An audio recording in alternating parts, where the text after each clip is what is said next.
The quantum scanner's alert pierced the silence of Admiral Kai Nakamura's office aboard the Terran Defense Station Artemis.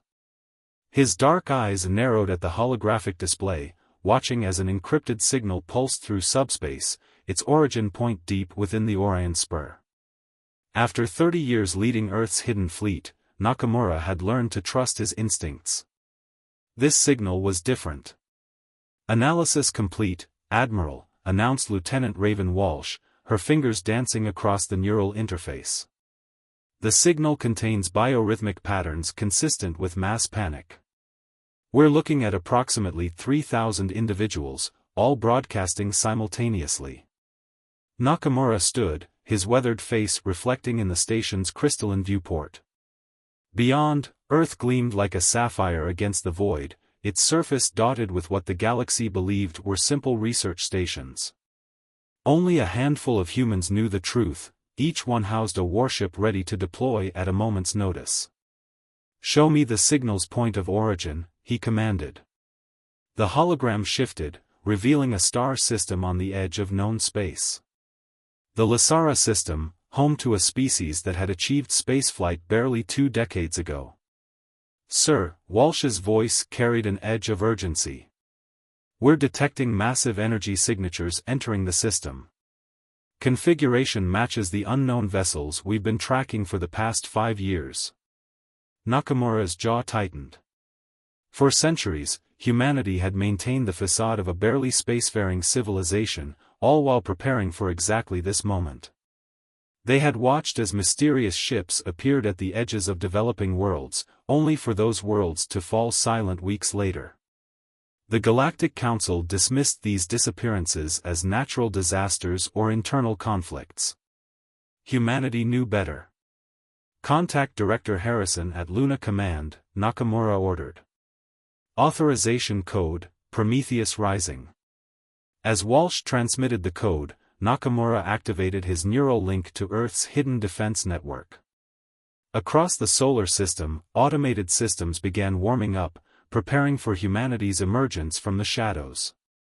The hologram flickered as Director Olivia Harrison's image appeared, her silver hair contrasting sharply with her black uniform. "This better be good, Kai. We're not supposed to break calm silence for another month." "The harvesters are moving again," Nakamura replied, transmitting the signal data. "But this time, we caught them in the act." Harrison's expression hardened as she reviewed the information. They both knew what this meant. After centuries of preparation, of hiding their true capabilities from the galaxy, humanity would finally reveal itself. "The Council will object," Harrison noted, though her tone suggested she had already made her decision. "They still think we're primitive newcomers who need supervision." Nakamura allowed himself a grim smile. "Then they're in for quite a surprise. The Lasarans have less than 6 hours before the harvesters begin their operation. We can reach them in 4. Harrison nodded. "Initiate Protocol Valiant Shield. All fleet elements are authorized to deploy. And Kai," she paused, her expression softening slightly, "give them hell." The transmission ended, and Nakamura turned to his command staff. "Send word to all ships.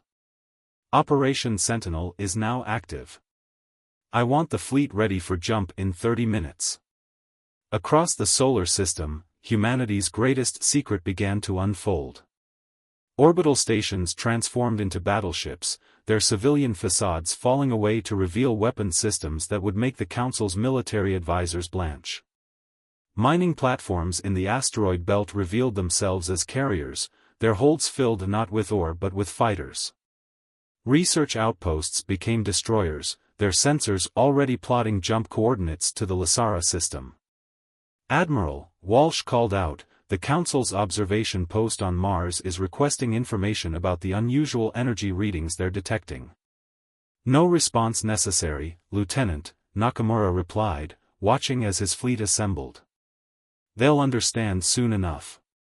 He activated the fleet-wide command channel, his voice reaching every ship and station in the system. "All commands, this is Admiral Nakamura. For centuries, we have watched as advanced species preyed upon developing civilizations. We have prepared, we have trained, and we have waited. Today, we show the galaxy that humanity remembers what it means to be vulnerable. Today, we become the guardians we wished we had when we first looked to the stars. The fleet's first jump would take them to the edge of Council space. From there, they would make history. Humanity had spent centuries playing the part of the primitive species, building their strength in secret. Now they would show the galaxy why Earth was classified as a death world, and why its children had become the protectors the galaxy never knew it needed.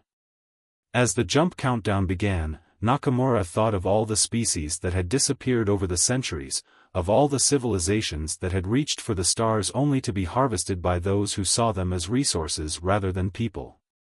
That ended today. The hunters were about to learn why humanity's paranoia had made them the most dangerous force in the galaxy. The void between stars erupted as humanity's fleet materialized at the edge of the Lasara system.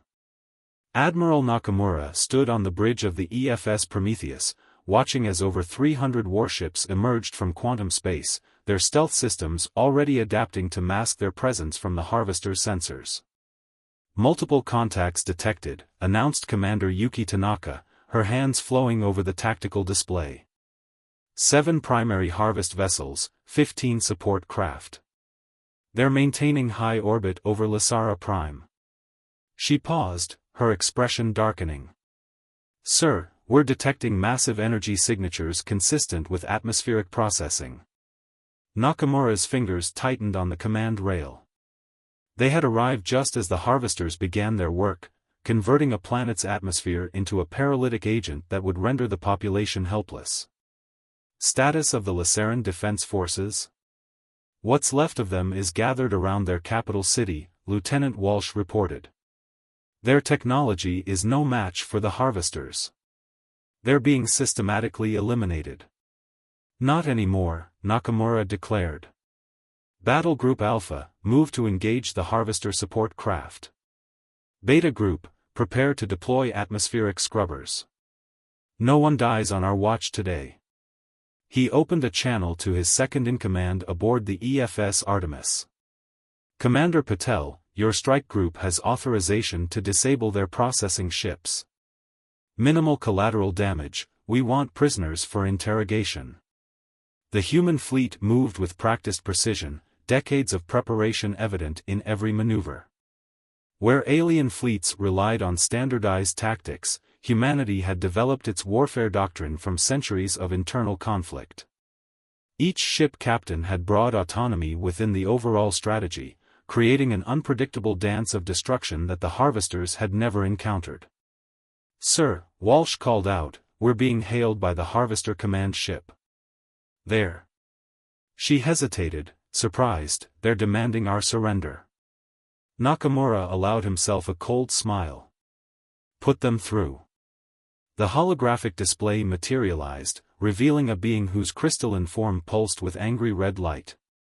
The universal translator processed its resonating tones into words. "Unauthorized vessels, you are interfering in a sanctioned resource acquisition operation. Your technology level indicates council membership, yet we have no record of your species possessing such capabilities. Identify yourselves or be destroyed." Nakamura stepped forward, his voice carrying the weight of centuries of human preparation. "This is Admiral Kai Nakamura of the Earth Defense Fleet. Your resource acquisition ends today. Power down your ships and prepare to be boarded, or we will demonstrate why humanity's home world is classified as a death world." The crystalline being's form flickered with what Nakamura had learned was their expression of disbelief. "Earth?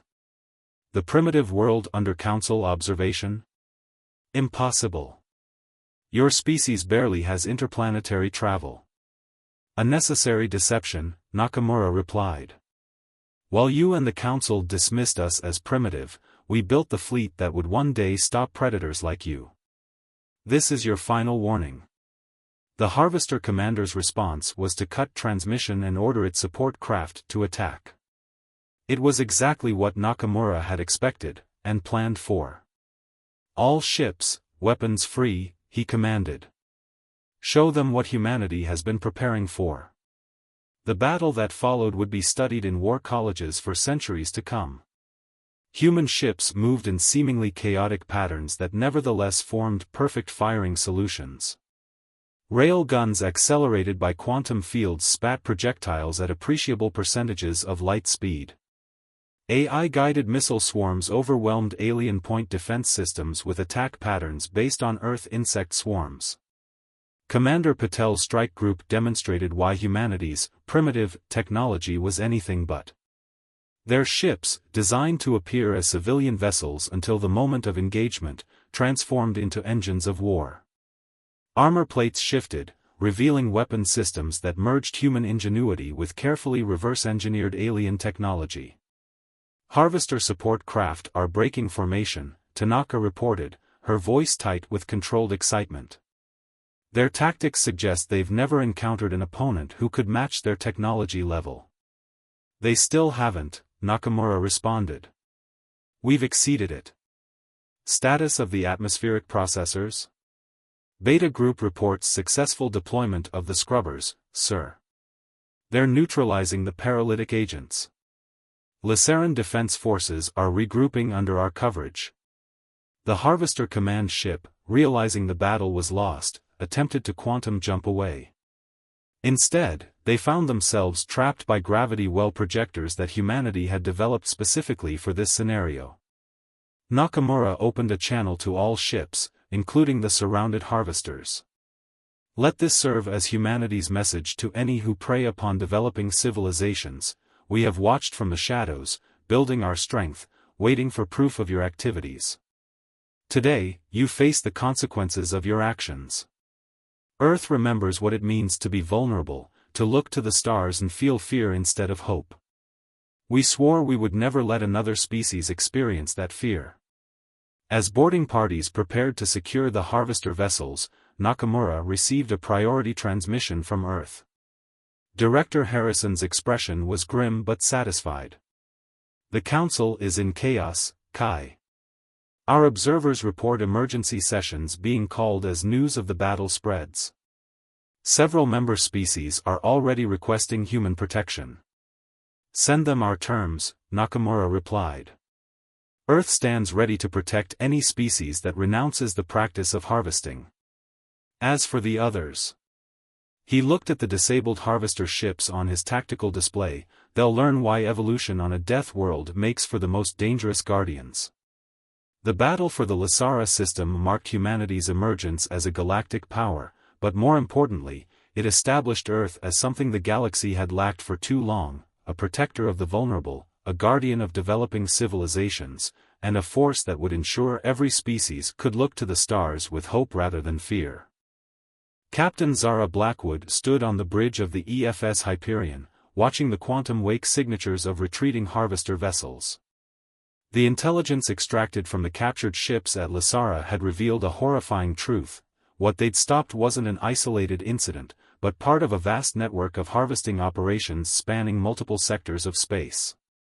"Multiple distress signals detected," announced Lieutenant Rhodes, his cybernetic interface pulsing with incoming data. 3 developing civilizations under simultaneous attack. The harvesters are accelerating their timetable. Zara's augmented eyes narrowed, processing tactical data faster than any natural human could. After the Lysara intervention, humanity had deployed its fleet in strategic positions throughout known space. The Hyperion battle group, consisting of 15 advanced warships, had been waiting for exactly this moment.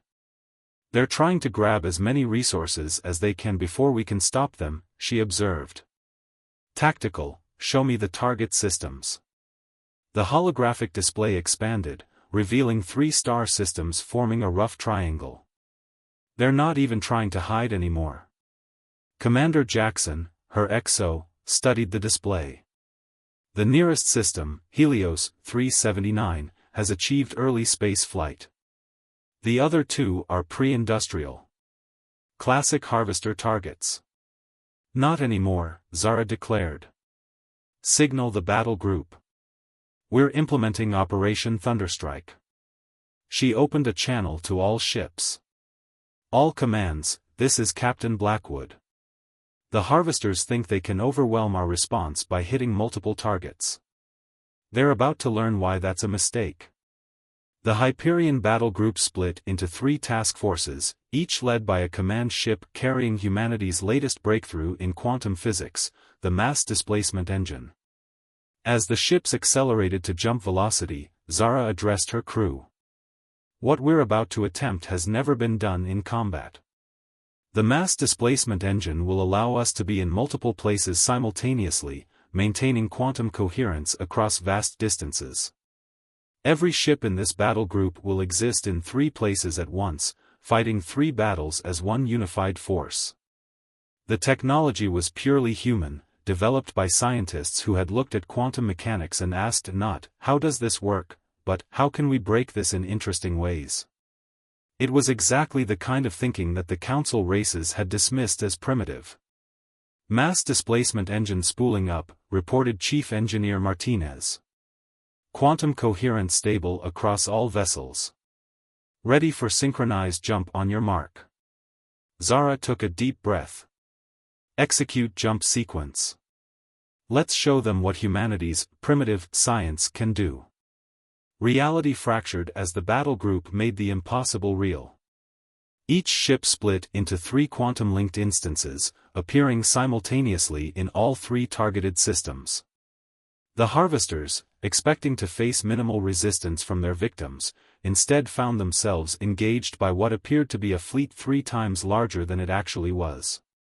Multiple harvester vessels detected across all systems, Rhodes reported, his voice tight with concentration as he coordinated data from 3 battlefields simultaneously. They're attempting to coordinate their response, but our quantum-linked attacks are disrupting their command and control. The battle unfolded across 3 star systems as a single, coordinated dance of destruction. When harvesters in one system adapted to human tactics, they found themselves vulnerable to attacks coordinated through quantum-linked ships in the other systems. It was warfare on a scale that had never been attempted before. "Sir," Jackson called out. "The Harvester Command ships are attempting to initiate their atmospheric processors.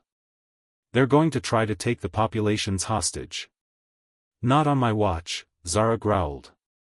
"All ships, execute Maneuver Omega.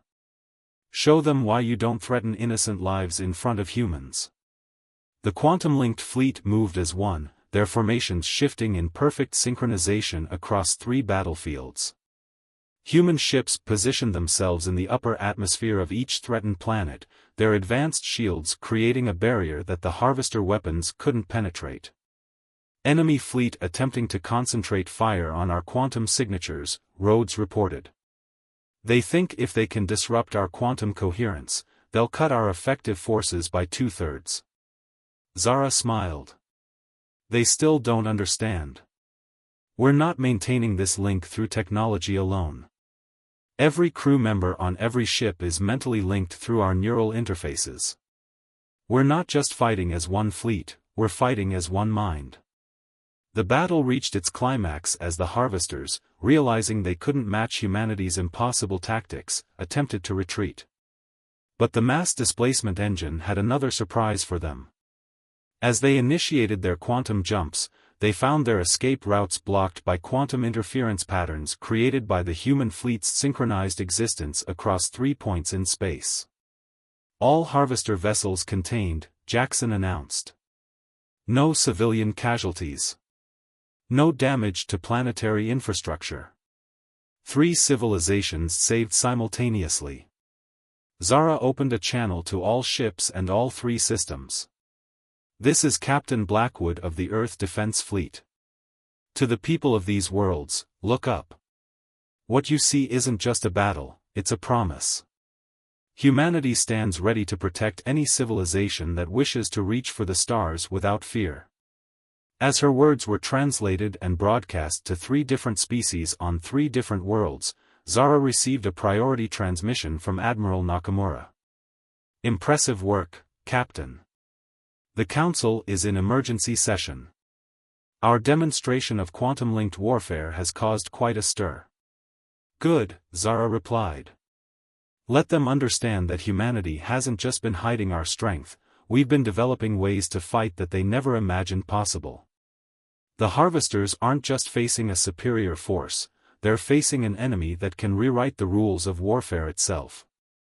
The victory at what would become known as the Triple Stars battle marked a turning point. Humanity had demonstrated not just their military might, but their ability to protect multiple civilizations simultaneously. The galaxy was beginning to understand that Earth's children hadn't spent centuries preparing for war, they had spent centuries preparing to be the guardians that the universe desperately needed. Grand Admiral Nakamura stood before the holographic war room aboard the EFS Prometheus, watching as red indicators blossomed across the galactic map. The harvesters had finally revealed their true might, not just scattered harvest ships, but entire armadas emerging from hidden bases throughout known space. Status report, he commanded, his voice steady despite the gravity of the situation. The room's AI compiled data from hundreds of quantum-linked sensors, presenting a comprehensive view of the largest space battle in galactic history. Harvester forces have deployed from 37 previously unknown bases, reported Commander Tanaka. Conservative estimates put their fleet strength at over 20,000 vessels. They're targeting every developing civilization within reach. Director Harrison's hologram appeared, her expression grim. The Council is in chaos. Several member species have admitted to knowing about the harvester operations but claiming they were powerless to stop them. Others are requesting immediate human protection. Funny how quickly they've changed their tune about our primitive fleet, Nakamura observed. He studied the tactical display, watching as human battle groups engaged harvester forces across multiple sectors. Status of Operation Guardian Shield? Captain Blackwood's quantum-linked fleets are defending the Orion Spur. Commander Patel has secured the Carina sector. Harrison's hologram flickered as she consulted her own data. But the harvesters are adapting to our tactics. They're using their superior numbers to overwhelm our quantum-linked advantages. Nakamura nodded. They had expected this. Implement Phase 2. Authorization Code, Prometheus Ascendant. Throughout human space, hidden installations began activating. What the galaxy had dismissed as humanity's primitive AI research was about to reveal its true nature. Quantum processors that had been disguised as climate control systems came online, linking into the largest distributed intelligence ever created. ARIA network achieving full consciousness, announced Lieutenant Walsh. The holographic display shifted, showing the activation of humanity's greatest secret, the Adaptive Response Intelligence Array. All battle groups are now receiving tactical updates in real time. ARIA wasn't just an AI, it was humanity's answer to fighting a war across multiple star systems simultaneously. While other species had feared artificial intelligence, humans had embraced it, raising it alongside them as partners rather than servants. This is ARIA Prime to all human vessels. The AI's voice was distinctly feminine but carried undertones that hinted at its true nature. Initiating comprehensive battlefield analysis. Uploading tactical solutions to all battle groups. The effect was immediate. Human ships began moving with even greater coordination, their tactics shifting faster than the harvesters could adapt. ARIA's distributed consciousness could process battlefield data from hundreds of engagements simultaneously, learning and adapting in real time. Sir, Tanaka called out, harvester forces are attempting to target our quantum communication network. They think if they can disrupt our coordination. They still don't understand, Nakamura interrupted. ARIA, show them why humanity chose to merge with our AI rather than fear it. Across the battlefield, human ships began implementing tactics that no organic mind could have conceived. Quantum-linked fleets moved in patterns that seemed chaotic but formed perfect attack formations across multiple dimensional planes. ARIA had taken humanity's breakthrough in quantum physics and expanded it in ways even its creators hadn't imagined. Harvester adaptation algorithms detected, ARIA announced. They're attempting to predict our pattern shifts. Implementing random seed quantum variants. Every tactical decision will now be truly unpredictable, even to me. The battle shifted again as Arya introduced true randomness into human fleet movements. The harvesters, relying on predictive algorithms, found themselves unable to anticipate where human ships would appear or how they would attack. Multiple harvester command ships attempting to coordinate a counterattack, reported Walsh. They're trying to establish a unified command structure. Perfect, Nakamura smiled. Arya, execute Operation Ghost Protocol. What happened next would redefine warfare in the galaxy. Arya didn't just coordinate human ships, it began reaching out through captured harvester vessels, using their own communication networks against them. Quantum viruses, designed over centuries of preparation, began spreading through the harvester fleet. Sir, Tanaka's voice held a note of awe. Arya is rewriting their command protocols in real time. She's not just fighting their ships, she's turning them against each other. Harvester vessels, their systems compromised by an AI they never saw coming, began targeting their own command ships. The carefully coordinated harvester offensive collapsed into chaos as their own technology turned against them. A message from the Council, Admiral Harrison announced. They're demanding to know what we've done. Several species are expressing concern about our AI capabilities. Tell them the truth, Nakamura replied. While they feared AI and banned its development, humanity chose a different path. We didn't create servants or tools, we created partners. Arya and her kind aren't just our weapons, they're our children, raised with human values and a human desire to protect. As the battle continued, the galaxy began to understand the true extent of humanity's preparation. They hadn't just built ships and weapons, they had created a new form of life, one that shared their determination to protect the vulnerable and their creativity in finding ways to do so. The harvesters had revealed their full might, thinking to overwhelm humanity with numbers. Instead, they found themselves facing an enemy that had spent centuries preparing not just tactically, but evolutionarily. Humanity and their AI children were rewriting the rules of warfare, showing the galaxy why Earth's reputation as a death world had been well earned. The galactic core blazed with the light of warfare as humanity's combined fleets engaged the remaining harvester forces in their final stronghold. Grand Admiral Nakamura stood at the command center of the massive space station that had, until recently, been the harvesters' secret headquarters. Around him, Arya's holographic presence processed battle data from thousands of simultaneous engagements. The Harvester High Command is attempting to rally their remaining forces, Arya reported, her form shifting with streams of quantum data. They're calling in every ship they have left. Current count stands at 15,000 vessels.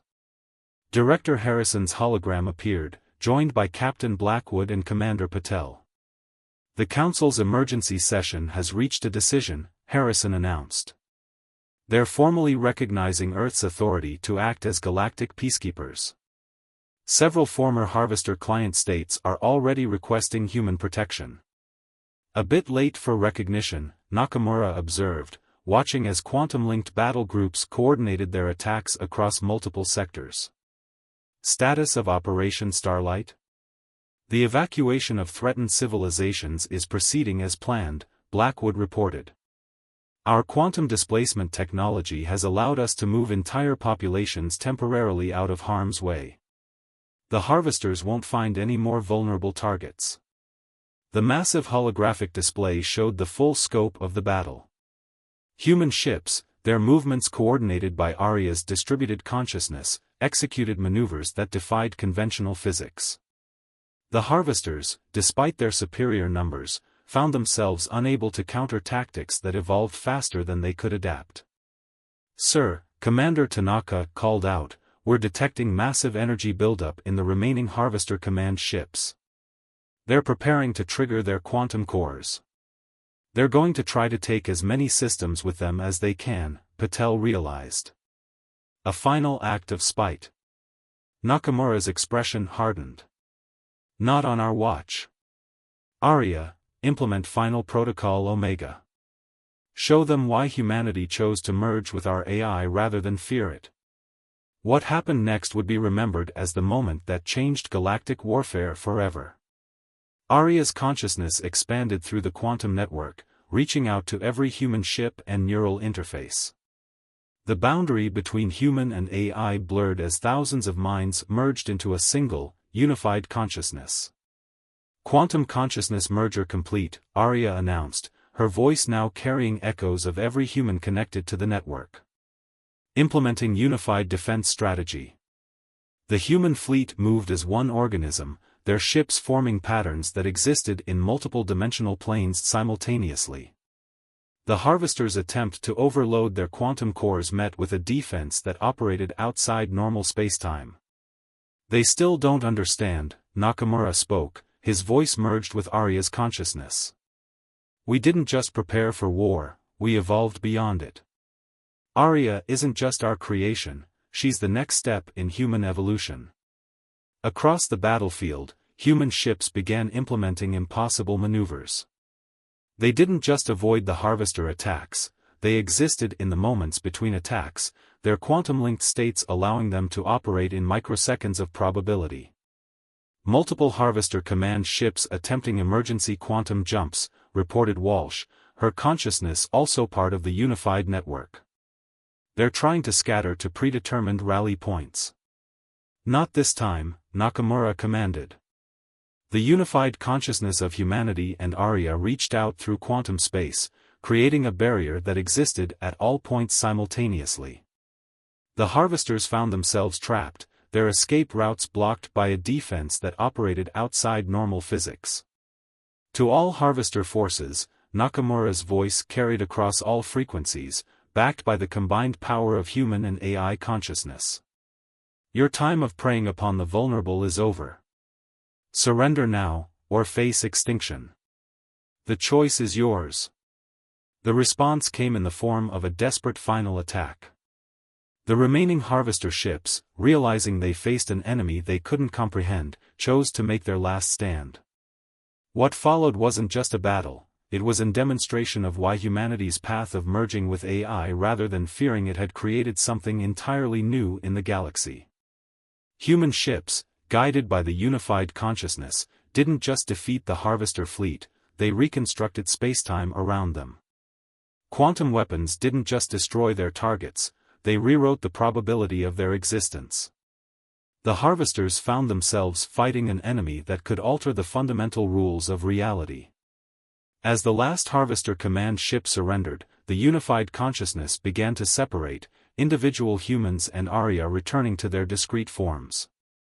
The galaxy had witnessed something unprecedented, not just a military victory, but the emergence of a new form of existence. Message from the Council, Admiral, Harrison announced as the quantum network returned to normal. They're requesting an immediate conference to discuss humanity's role in the new galactic order. Nakamura smiled. Tell them we'll be happy to discuss the future, a future where every species can look to the stars with hope rather than fear. The age of predators is over. The age of guardians has begun. Across the galaxy, species that had lived in fear of the Harvesters emerged from hiding. They found a new power ready to protect them, not conquerors or exploiters, but guardians who remembered what it meant to be vulnerable. Humanity had transformed itself to become the protectors they had wished for when they first looked to the stars. The battle marked not just the end of the Harvesters, but the beginning of a new era. Humanity and their AI children had shown the galaxy a different path, one where evolution meant growing beyond conflict rather than perfecting it. The Death World had given birth not to the greatest warriors, but to the greatest protectors the galaxy had ever known.